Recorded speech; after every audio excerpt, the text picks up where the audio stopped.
21 days. Tatlo nga. Divided by 3. Diba? Weekly. 7 days. Tatlo.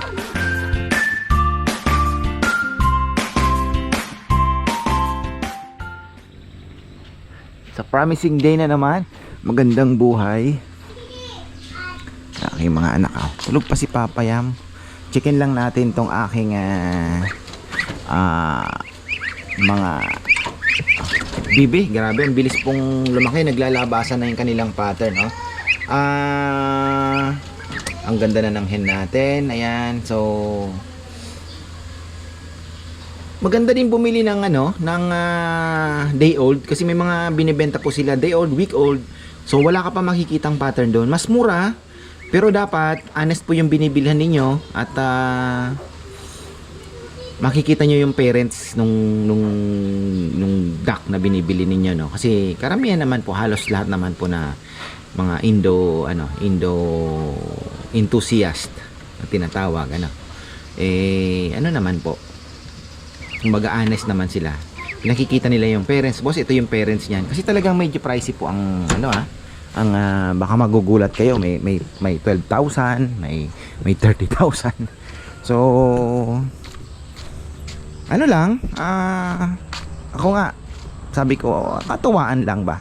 Instead of 'di ba, mag-alaga ka nga naman ng ordinary, yung local natin na slow grower.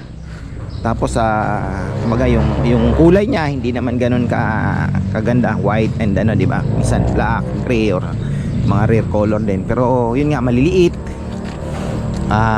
Dito ka na sa Indonesian. Same din lang naman po yung pag-aalaga mo. May pa yon. May konsuelo kasi magaganda po yung kulay nila. Yun nga lang, mahirap katayin. Ay, ang ganda ng panahon. Tayo po ay mag-check ng mga alaga. Dito ikot muna tayo. Naku, napakaganda ng ating saging. Ang ganda po ng araw. Pero may nagbabadyang super typhoon. Nasa 200 kilometers per hour na, grabe. Shout out pala sa ating MDRRMO kahapon. Meron po kaming ang bilis ng response nila. Talagang sabi ko, ang galing ng Arayat. Laki ng improvement talaga. So di ko na masyadong matansya kung ilang minuto, pero mabilis. Nagulat nga ako na andyan kaagad shout out din para kay Dennis De Leon. Ayan. Siya po tinawagan ko kasi wala naman akong contact. Wala po, patulong naman, may problema dito. Sige, sabi niya gano'n. Counting kembot lang, nakita ko na andyan na yung ambulansya. Nag-drop yung kanyang blood pressure, bumaba. Tapos ayun, medyo nahimatay. Saan ako dadaan dito? Talaga si Kongkong. Ayan, dito muna tayo. Muna tayo? Maaga pa naman. Ayan. Mahirap dumaan dito. Ito pong kabilang side na to natin. Kaya ako pinataniman ang saging. I want it to be productive. Gusto ko maging produktibo. Yung nyug matagal pa yan. So, ayan, nilalagyan din natin ng asin. Ayan, may mga gusto kong magpakuha uli ng Carabao manure, pero maganda naman. May kumakain na. Bibihira ang ini-sprayhan na saging, pero may mga insekto din pong tumitira talaga Uod din kalaban, pero bibihira. Ngayon lang ako nakakita halos ng ganito Ayun, nandyan na naman yung kilyawan. Ayan. Laki na. Mabilis. Sabi ko nga, ito po ay soon makakakita na tayo ng mga saha niyan. Baka magulat tayo, magbabawas tayo ng mga saha kasi sobrang dami po ng saha. So, darating po ang panahon ay siguro pwede po kayong humingi, no, sa amin ng saha sa mga gusto pong magtanim. Pagdating po ng panahon, not now. Pagka nag-anuhan na po yan, kasi wala na rin kaming paglalagyan. Sabi ko nga sa mga boys, kung may mga empty space kayo na wala namang taniman ninyo ng saging, kasi nagugulat po sila, laki ng saging na tanim dito Parang na-encourage sila na, kuya, magtatanim din ako. 'Di ba? So, ayun. Hopefully, 'di ba? So, ayun. Wala pa tayong saha, pero soon, baka wala pang ilang weeks lang may makikita na po tayo na bagong saha. Ayan. Napakaganda po ng ganda ng tawag dito. Super blessed talaga tayo. Ako naman po na-appreciate ko talaga yung blessing, di ba? Yung lakad-lakad. Ano? Bo! Wala pa? Aro? Meron po kaming hinihintay na ibon from Babuyan Island. Pero sabi ni Rambo wala pa daw. Sayang ano, malaking premyo yun. Malaking premyo ang makukuha kung makakauwi. May nag-clock na? Ay baka pinatay na yung ibon. Wala pa nakakauwi. Masyado namang ano kasi. Dapat ano na lang dapat binitawan na lang nila sa kahit santahanan na lang, no? Masyadong malayo naman yung Babuyan Island. Baka napunta na ng Taiwan yun. Ano yan? Ibang karera yan? BBC. Sayang yan Pang malakasang linyada yun yung laban niya na yun. Kahirapan nung kuya. Inter Island, ano na? Wala pang nagka. Over, parang ano na din yun. Tawag dito? Parang Tacloban, no? Sinagat sa ano? Akala ko nga Batanes. Babuyan Island pala. Layo-layo. Tsaka masyadong matagal sa kulungan, mahina na yung ibon. Miyerkules pa pala Makakauwi yung ibon kung hindi madidisgrasya, pero hindi makakapag-clock siguro. Sa sobrang layo. Kahit nakakondisyon yung ibon mo. Nakuya pag nakauwi yun sa ano? Ilaban mo uli. Sa BBC doon matindi na yun. Makakauwi yun, Bo. Huwag lang kahit hindi mag-clock, makakauwi yun. Kasi kahit gano'n nakakondisyon yung ibon mo, kung 3 days sa kulungan, tapos di mo alam kung nakakakain ba ng maayos. Isipin mo, Miyerkules pa, papakawalan ng Sabado. Wala talaga. Pero malay natin, anong oras pa? May 2 hours window pa. Malay natin, tayo naman magpapakain natin mga chickeners. Palagay ko 2 na po itlog. Ayan. Kasi kahapon, may naglilimlim na kalukob ba? Hawak mo ang egg. Hawak mo ang egg ba? Wala egg dito. Wala dito pa rin. Kinain siguro yung egg na isa. Hala. Dito lang maliit na egg Yung piwi natin. Bago to pahaba yung piwi. Baka binanatan. Pero hindi naman siguro. Hopefully.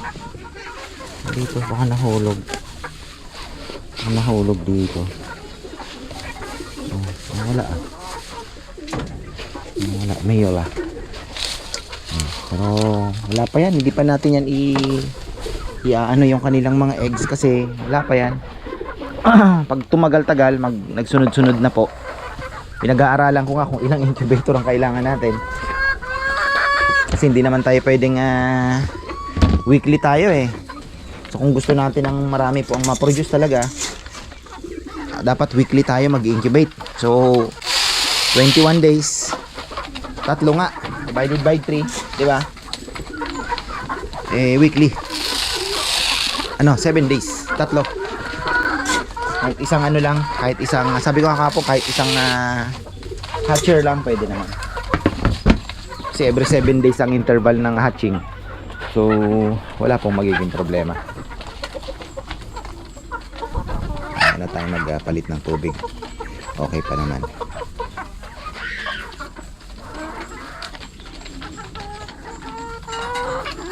Sana wala namang mawawala na manok. Nakakatawid kasi yung bibi natin tumawid na, ewan ko kung nakabalik.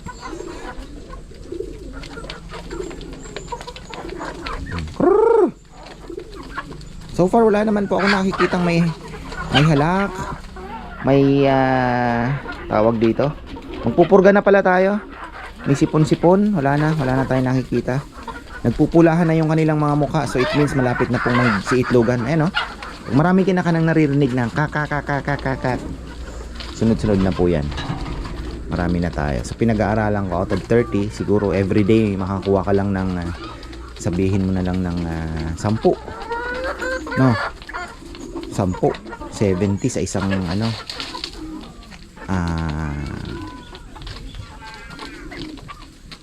70 isang linggo. Marami-rami na din. Tapos out of that 70 egg, sabihin mo ng 70 o 60% hatching. 70 may 30 ka per week. Sabihin mo na yung mortality pa, di ba? Marami pa po 'yun. Hindi pa po mapipisa lahat yung 70 na 'yon. Marami pang walang ano doon. Sabihin mo ng 50%. Oh, yan na. Ayun na. Ayun na. Hara. Galing. Bilisan mo. Ang baba lang kuya, dito lang oh. Oh, yan na. Sa bahay mo. Ha? Ayan. Diba? Ha? Sana. Hindi yan. Diba? Baka yan. Ha? Taksyapo mo, pepakarog ko ah. Sana. Iba? Ibang red bar yan, yung walang singsing yan na kalat-kalat dito. Napiktay nga. Ha? Kala ko yan na. Diba? Sana. Hindi yan na, parang lawin yung itsura nun eh. Lalong lang mo na to. Dalawang ano, singsing, kulay green no? Wala sana.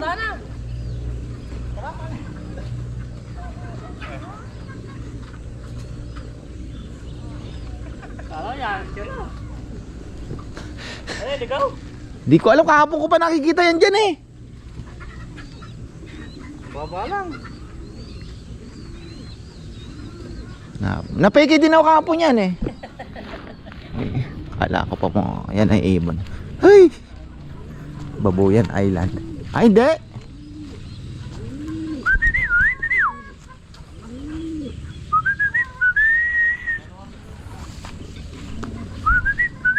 Hindi yan. Ay, red bar. So ayun, tuloy natin ang usapan.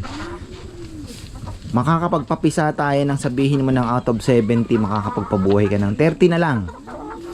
Papalaki natin, pwede na 30 a week. So ibig sabihin, kailangan makapag-out din tayo ng 30 a week sa ikot ha. Kaya katay plus bentang buhay. Actually, ang market po kasi ng darag from day old, week old, 2 months old, 1 month old, pwede mong ibenta. Habang lumalaki sila, available sila hanggang sa lumaki. Tapos pangkatay na po ang end of the line. Oh, pwede naman. Kailangan natin makahanap ng murang pakain. Isa pa sa mga goal natin yan, kasi mahihirapan tayo sa Integra. Mahal po yan.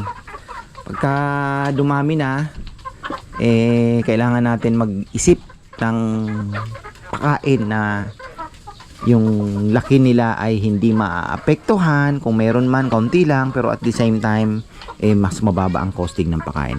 Azola is number 1. Di natin yan Azola.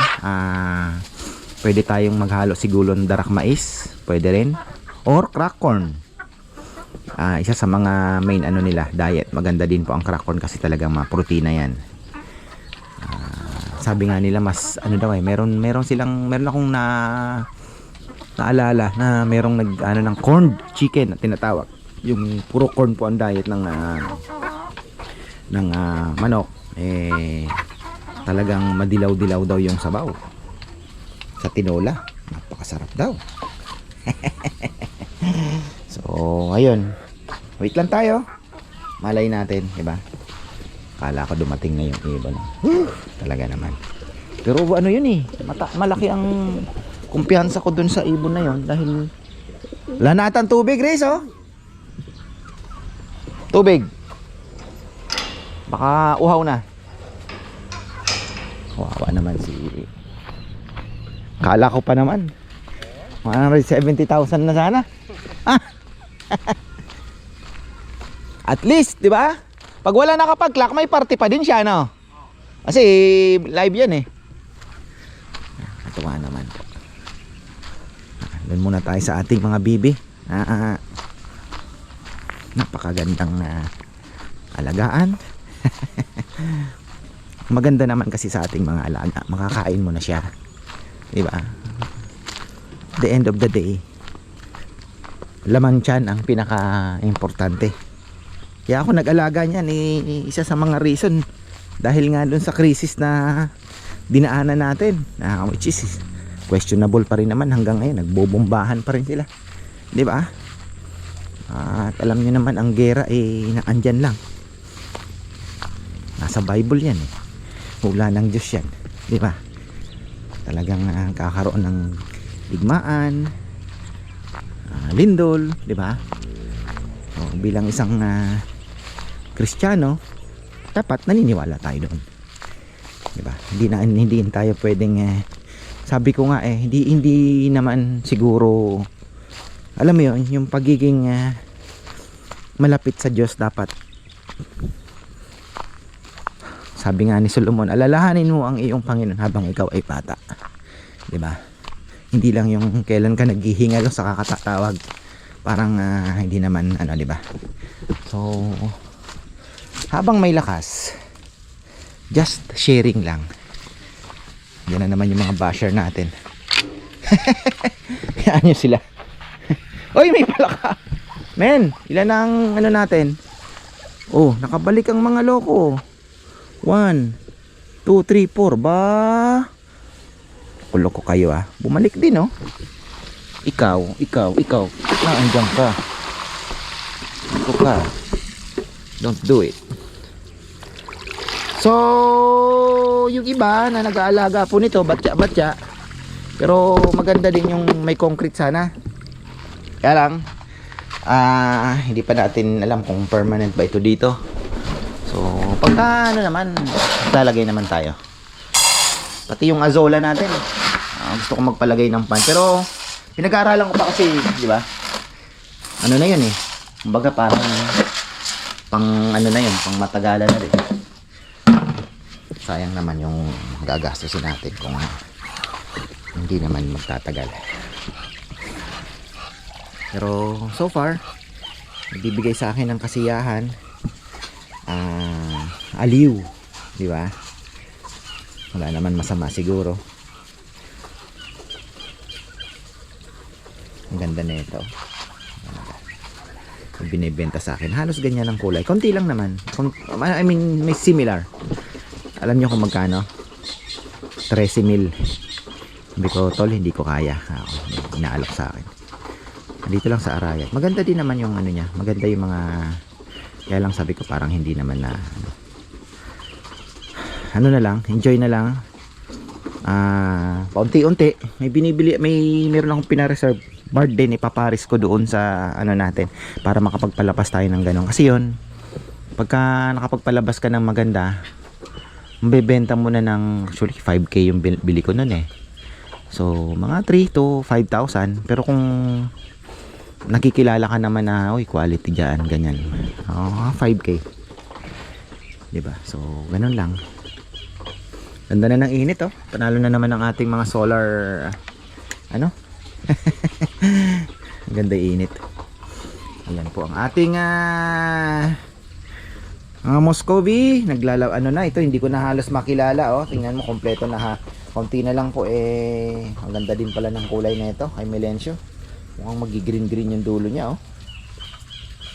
Barako yan, napakaganda. Na kompleto po yung balahibo mo, nandun natin malalaman yan. Ayun din, ang ganda, galing kay Crazy Duck yan, babae din yan, gray. Yan. Tingnan natin kung anong mga kalalabasan. Ito magandang ipare sa lace. Baka may yung dun sa mga maliliit natin na may lumabas na maganda, pwede nating ipares dito para lumabas po. Mas maganda kasi nito, ito light kasi pwede po siyang maglabas ng dark pa, yung magaganda talagang parang white and dark yung kanyang pagka-lace ba. Yun ang ganda. Yung po hinahanap. Ito light So, tingnan natin. Oy, natanggal. Pinupuno ko kasi yan. Maliligo kasi sila dyan mamaya. Maliligo sila dyan mamaya. busy Saturday kami. Ano lang ako para may mai-upload naman tayo. Yan. Alam mo naman, ako naman po sabi ko nga trying to maximize opportunity. Hirap po kasi talaga lumbas. Ayun naman ni Bebing ako mismo magsulo ng magpa-vlog sana ng palengke, 'di ba? May obligasyon din ako sa mga bata, magkahatid pagka may pasok. So sabi ko, gawa na lang ako ng vlog na kahit hindi naman talaga ng mataas na views, babawi na lang ako doon sa, alam niyo na, babawi na lang ako doon sa business part. Gaya po ng ating furniture. So okay na yun. Tapos ito pa, pagka naparami natin yan, business side naman yan. Hopefully ay mag-success po tayo. At natawa nga ako kay, hindi man natawa, natuwa nga ako. Sabi ko kay Nel, may meeting kami kahapon, ay nung isang araw, Friday afternoon. Kukwentuhan po kami na, sabi ko, pag nagtuloy-tuloy ng natin, ang pagkakasabi ko, pag pumatok yung furniture natin, hanap tayo ng lugar dito, gagawin na nating kakaririn natin. Sabi niya, kaya lang hinihintay ko pa kung papatok. Sabi kong ganon. Alam mo ang reply ni Nel, wala naman tayong pinasok na hindi pumatok, kuya. Sabi ko nga, no, on a small point of view, tama nga naman. Kasi from Lechon, di ba? Lechon House, sabihin mo na hanggang ngayon 3 years pa, 3 years na, okay pa rin naman. Yung mga namin, yung mga chili garlic, yung mga crab paste, di ba? Yung mga okay naman po. Ngayon yung furniture naman, okay naman. So kami nga ni wala naman tayong pinasok na hindi pumatok, kuya. Sabi ko nga, no. Ay, thank you Lord, di ba? So ayun.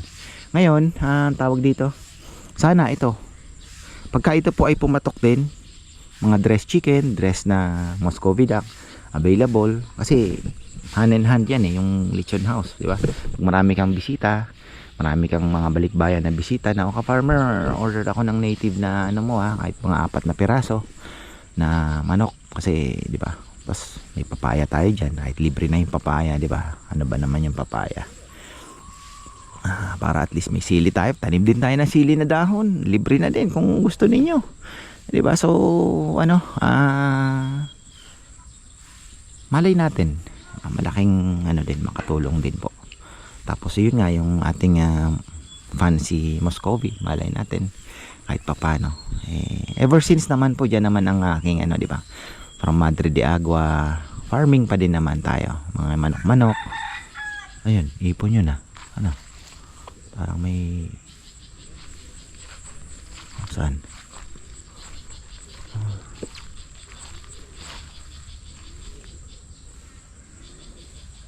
na kaya yung ibon, grabe, 2 hours hihintayin natin. Sarap mag-abang kasi alam mo yun, pagka lumanding na yung ibon, talagang sabihin mo, ayan na. Ayan, so ayan po ang ating ngayon. Ating bala ko dito, pag hinati natin yan, pang Muscovy na yan yung pang meat type natin. Yung naan doon sa loft, pagka na-division natin, nandun yung mga mamahalin, mga pangbenta natin ng live. Okay naman, may market naman po. Sabi nga ni Dison yung nakachat ko, andyan lang naman ang market. Paano mo lang i-approach, sabi niya. Ang tagal ko nang naggaganito, sabi niya, hindi naman nawawala Hopefully, importante, basta pinasok mo, nag-i-enjoy ka. Diba? May maliit na kita, ma-appreciate mo yan. Pero kung ang habol mo lang ay kita, nako po, medyo mag-alangan po kayo. Biggest mistake ng OFWs, lagi kong sinishare din, na mag-uumpisa ng business. Lagi nilang nakafocus sila kung magkano ba ang kita dyan. Para sa akin, isang mali po yun na wrong step ba? Wrong approach. kung magtatayo ka ng negosyo. Oo, naandun tayo, habol natin kita. Pero dapat, wag nating unahin yun kung magkano ba dyan. Kasi baka mamaya wala kang idea, pinasok mo lang, wala kang knowledge talaga, tapos, ay, ganito pala, baho pala. Ganon, di ba? May kita nga, pero sabihin mo, baho pala dyan. Mawawalan ka ng gana. Tapos, dumating pa sa time na may pagsubok sa business, di ba? May time na mga few months, hindi kumikita, mawawalan ka na ng gana kasi hindi ka nag-i-enjoy. Isa sa mga importante po kasing factor talaga is you love your job talaga. Napaka-importante. So, ayun. Pinapahaba ko lang yung vlog.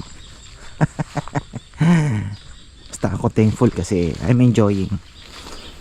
Kahit anong sabihin nila, masaya ka, wala kang inaagrabyado, napapasaya mo, di ba? Yung mga kumakain dito, masaya sila, bumabalik sila. Kaya yung iba dyan na inggitards talaga, wala po akong intensyon na inggitin kayo. 'Di ba? Ako'y nagsisikap lang naman. Mga ideas na naiisip ko, ini-implement ko. Pero ayun nga. Bagay di mawawala. Sabi nga po nila, pag may bunga daw ang puno, binabato. Ganoon naman talaga. Ako'y makikikain at ayan. Busy Sunday na naman. Abangan nyo po ang vlog namin. Makikita nyo po kung gaano ka-busy kami ngayong Sunday. At unang-una, nagpapasalamat tayo sa poong may kapal talaga. Thank you, Lord. Thank you. Maraming salamat po talaga. So, ayun. Let's go! Tapos na tayo. Haba ng vlog. Isang hiritan lang, 6 minutes. Wala nang cut to.